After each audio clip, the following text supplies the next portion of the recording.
Yeah.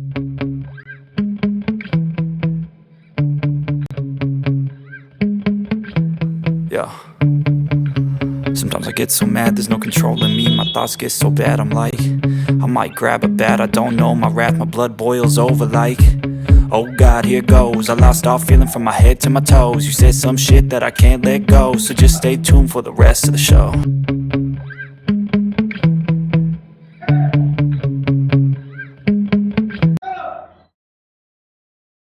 बन जाए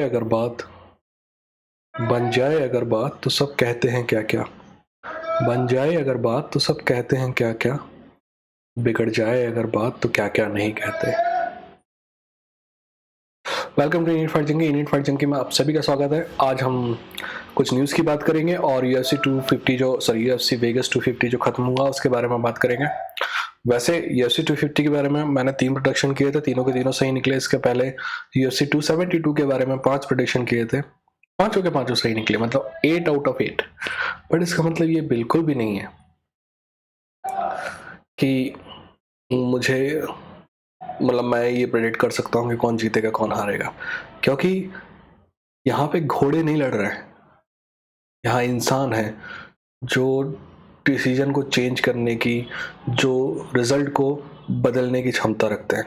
ठीक है, इसीलिए मैं प्रेडिक्शन के गेम से हमेशा बाहर रहता हूँ। फिर भी कुछ लोगों को अच्छा लगता है, इसीलिए मैं ये बता देता हूँ कि मेरे अनुमान के हिसाब से कौन जीतना चाहिए कौन हारना चाहिए। बट गलती से भी इस बात में पैसा नहीं लगाएंगे आप, ठीक है? आप हमेशा ध्यान रखेंगे। चलिए, हाँ, वैसे आगे बढ़ने से पहले अगर आप पहली बार यहाँ पे आए हैं तो सब्सक्राइब करिए, बेल आइकन में क्लिक करिए, नुकसान में नहीं रहेंगे। दूसरी बात, एक वीडियो मैंने बनाया है कि कैसे UFC फाइटर्स को पैसा मिलता है, कितना मिलता है, ये सब वो आप मेरे चैनल में जाके देख सकते हैं। इसके अलावा एक और वीडियो है कि वो बताता है कि UFC कैसे कंट्रोल करता है मीडिया को। वो दोनों वीडियो आप जरूर देखिएगा। वैसे मेरे जितने भी पुराने सब्सक्राइबर वो सब देख चुके हैं। And I will say one more time thanks to my all subscribers, क्योंकि आप ही लोगों की वजह से मैं ये करता हूँ। ठीक है, इतनी मोहब्बत 400 सब्सक्राइबर के साथ किसी को नहीं मिलती हुई जितनी मेरे को मिलती है। ठीक है, चलिए सबसे पहले बात कर लेते हैं सॉन्ग यडोंग फाइट की, सादिक की फाइट की। सादिक के बारे में मैंने कहा था कि Sadiq is a better fighter, Sadiq was a better fighter. मैं एक इकलौती प्रॉब्लम जो मेरे को थी उस समय कि सादिक जो रिंग रस्ट है उससे निकल पाएगा कि नहीं निकल पाएगा। तो सादिक ने साबित किया कि रिंग रस्ट जैसी कोई चीज उसके दिमाग में तो अभी नहीं है, पर फिर भी मेरा मानना है कि सादिक कई चीजों में आगे बढ़ सकता है, राइट। पर मैं दिखना चाहूंगा सादिक को ऐसी जगह पे जहां पे वो एडवर्सिटी को ओवरकम करे, यानी कि वो मुश्किल में हो फाइट में और फिर आगे आए बहुत बेहतरीन तरीके से, नॉर्मल नहीं, मतलब बिल्कुल -5 से +10 पे जाए। ठीक है, वो तब तक नहीं देखेंगे, तब तक हम ये नहीं कह सकते कि वो टाइटल कंटेंडर होगा कि नहीं होगा। ठीक है, चलिए सॉन्ग यडोंग की बात कर लेते हैं। सॉन्ग यडोंग भी जीता है, आई एम वेरी सैड कि मार्लन मोराएस हारा है। वैसे सॉन्ग यडोंग के जीतने से मेरे को कोई प्रॉब्लम नहीं है। सॉन्ग यडोंग टीम अल्फा से आता है और यूराया फेवर कम से कम 5 साल से कह रहा है कि सॉन्ग यडोंग नई दुनिया में, मतलब पेंटम वेट में बड़ी चीज होने वाला है। और ये बात इसलिए इंपॉर्टेंट है क्योंकि सॉन्ग यडोंग एक समय था जब टीजे डिलासॉ के बारे में फेवर बोलता था कि ये खिलाड़ी बहुत आगे जाएगा, और गया, है ना। एक समय था जब वो कोडी गारवर्ड के बारे में बोलता था कि ये बहुत आगे जाएगा लड़का, और गया। और जब वो ये सॉन्ग यडोंग के बारे में बोलता है तो मेरे को मानना चाहिए कि आगे जाएगा। पर मैं उस लेवल का अभी भी नहीं मानता हूँ टीजे डिलासॉ या कोडी गारवर्ड को। आज आप मत देखिए, पर जब कोडी गारवर्ड ऊपर जा रहा था ना, तो उस लेवल का एलीट मैं अभी भी सॉन्ग यडोंग को नहीं मानता। बट कि ये जो विन है सॉन्ग यडोंग की, ये one of the best win of his life है। अब मेन इवेंट के बारे में बात कर लेते हैं। मेन इवेंट में जीता अनकलाएव है, बट थियागो सांटोस ने बताया कि अभी भी उसके हाथ में, ये जो कहते हैं ना कि हम जो बोलते हैं ना कि खिलाड़ी जब ऊपर होता, मतलब बूढ़ा होने लगता है, तो एक बात होती है, स्पीड कम हो जाती है, टेक्निक थोड़ी सी स्लो हो जाती है, एफिशिएंसी बहुत कम हो जाती है। और एक चीज जो कभी कम नहीं होती, जो अंग्रेजी में कहावत है कि power is the last thing to go, आज आपके थियागो सांटोस ने ये साबित करके दिखाया कि actually power is the last thing to go. ठीक है, भाई ने अनकालेव को कम से कम सेकंड फ्लोर तक तो पहुंचा ही दिया था। एक आध दो और पढ़ते तो सेकंड फ्लोर से भाई ऊपर भी जा सकता था। अब बात करते हैं मागोमेद अनकलाएव की। ये लड़के के बारे में मेरा विश्वास था कि ये चैंपियन बनेगा, और अब विश्वास पहले से ज़्यादा बढ़ गया, क्योंकि पॉल क्रेग की फाइट हमेशा मेरे को पिंच करती है मागोमेद के बारे में कि मागोमेद के मैंने सारी टेक्निक देखे हैं कि इसमें ये गुण है, इसमें ये है, मतलब बहुत बेहतरीन डिफेंडर है, रेसलिंग शानदार है, स्ट्राइकिंग भी अच्छी है, और तो और ये लड़का पॉइजनिक होता है। कहने का मतलब ये है कि अगर आप एक प्लान बना के आए हैं ना, तो उस प्लान को आपको एग्जीक्यूट करना है, आपको भावनाओं में नहीं बहना है। तो ये लड़का बिल्कुल भावनाओं में नहीं बहता है। वैसे रशियन लोग भावनाओं में बह भी जाए तो कैसे देखेंगे मेरे को समझ में नहीं आता, क्योंकि उनके चेहरे में कोई इमोशन नहीं होता। और ये बात ध्यान रखिएगा आप लोग कि रशियन लोग हमारे दोस्त हैं, ठीक है। इंडिया के बुरे समय में 71 में हो, चाहे अपन जब गोवा के बारे में जीत रहे थे तब की बात हो, 65 में चाइना को एक साइड से उन्होंने रोका, 71 में हमारे कहाँ से आए, जब हमको बड़ा क्रायोजेनिक इंजन चाहिए था तब उन्होंने दिया, हमारी एयरफोर्स को वो देते हैं। यानी कि रशियंस लोग हमारे फ्रेंड है, तो मैं उनकी बेइज्जती नहीं कर रहा हूँ, बस मैं ये बोल रहा हूँ कि रशियंस लोग के इमोशन पढ़ना बहुत मुश्किल है, राइट। जैसे कि ना, मैं नॉर्थ से आता हूँ, मैं एमपी से आता हूँ, बिल्कुल मिडिल से, राइट, और मैं रहता बैंगलोर में हूँ। तो मैं एमपी और बैंगलोर में एक बात है कि यहाँ पे ना इमोशंस लोगों के स्लीव्स में होते हैं। आप बिल्कुल देखोगे यहाँ पे भी, बैंगलोर में भी लोगों के इमोशंस आप पढ़ लोगे उनके चेहरे पे, और रशियंस लोगों के नहीं। हाँ, मागोमेद जो है बहुत पॉइज रहता है, सब कुछ रहता है, बस एकलौती चीज जो मैं उसको चाहता था कि वो एडवर्सिटी को ओवरकम करे, और इस मैच में उसने किया।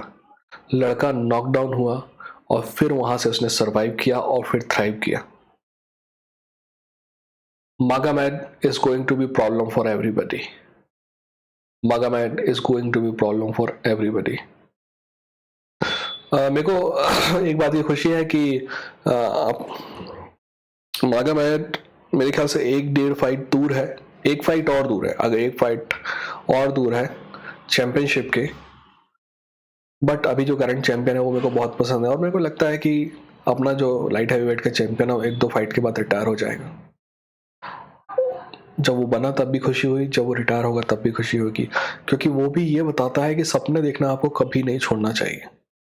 भले ही पूरी दुनिया आपको काउंट आउट कर दे, आप अपने ऊपर विश्वास करें, क्योंकि आपको आपसे ज्यादा थोड़ी जानता है कोई, ठीक है। और आपको आपसे ज्यादा कोई नहीं जानता है ना, तो आपके लिए आपसे ज्यादा भी कोई लड़ नहीं सकता है। तो 41 ईयर्स की उम्र में अपना चैंपियन बना आसान नहीं है, बट आपने अगर इरादा कर लिया हो और आप उसको सब कुछ देने के लिए तैयार हो तो मुश्किल भी नहीं है। एनीवेज, अपना ख्याल। अरे, एक आध न्यूज़ के बारे में भी बात कर लेते हैं ना। हाँ, इस कार्ड में मैं एक फाइट के बारे में बात करना चाह रहा था। वो फाइट है एलेक्स परेरा ने ब्रूनो सिल्वा को हराया, ठीक है। ये फाइट एक्चुअली इस पूरे कार्ड की सबसे इंपॉर्टेंट फाइट है, क्योंकि इसके भी टाइटल इंप्लीकेशन है। एलेक्स परेरा अगर एक फाइट और दूर है, सिर्फ एक फाइट और दूर है आदेसानिया को हराने के, आदेसानिया को चैलेंज करने के, क्योंकि एलेक्स परेरा एक बार नहीं 2 बार हरा चुका है आदेसानिया को, और दोनों बार में से शायद एक बार नॉकआउट किया है किक बॉक्सिंग में आदेसानिया को सिर्फ एलेक्स परेरा ने हराया है, ठीक है। तो देखते हैं क्या होता है। वैसे एलेक्स परेरा शानदार किक बॉक्सर है, बट जैसे कि हम बोलेंगे कि आपका फ्रांसिस नगानू तो सिर्फ स्ट्राइकिंग करता है, बट वो फाइट उसने रेसलिंग से जीती। तो मेरा मानना है कि इस बार जब एलेक्स परेरा और अदेसानिया की फाइट होगी तो वो फाइट जो है वो रेसलिंग से जीतेगा। देखते हैं। ईगल एफसी में केविन ली ने डिएगो सांचेज को हरा दिया, एक्सपेक्टेड था, ठीक है। केविन ली से बहुत उम्मीदें थी, यूएफसी में उम्मीद है कि वो जहां भी जाएगा तरक्की करेगा। एक बात और, हेनरी सेहुटो कह रहा है कि हेनरी सेहुटो को ऐसा लगता है, ऐसा वो बयान दे रहा है, ऐसा लगता नहीं है कि वो बहुत ज्यादा बकवास करता है, इसलिए डेना वाइट उसको कभी यूएफसी में वापस नहीं आने देगा। देखो, ऐसा है कि डेना वाइट को बकवास पसंद नहीं, बकवास तो पसंद है उसको, पर उस बकवास अगर उसके पक्ष में की जा रही हो तो उसको बहुत पसंद है, और उसके खिलाफ की जा रही हो तो उसको बहुत पसंद नहीं है, ठीक है।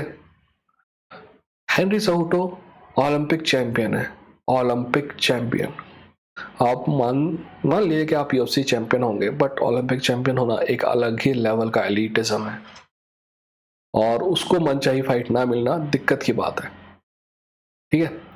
और जैसे कि मैंने आपको पहले कहा, हेनरी सेहूटो भी जब यूएफसी में आया, यूएफसी से पहले आपको पता है जब ओलंपिक मेडल जीता तो नेक्स्ट जो ओलंपिक का साइकिल था तो उसमें उसको जगह भी नहीं मिली उसमें, right, he was that bad. फिर जब यूएफसी में भी आया और जब एमएमए में भी आया तो हार का सामना करना पड़ा, पर आदमी हार नहीं माना, राइट। हार तब तक हार नहीं है जब तक कि आप उससे कुछ सीखते नहीं है। आइदर यू विन और यू लर्न, ठीक है। चलिए कमेंट सेक्शन में बताइएगा कि कैसा लगा, और अगर अभी तक आप देख रहे हैं तो मेरे यहाँ पे कोई वीडियो आ रहे होंगे, है ना, चुतिया पे टाइप के, या फिर अच्छे भी आ सकते हैं, या फिर अभी नहीं आया तो थोड़ी देर में आएंगे, देखिएगा ज़रूर। चलिए अपना ख्याल रखिए, मिलते हैं अगले वीडियो के साथ, टेक केयर।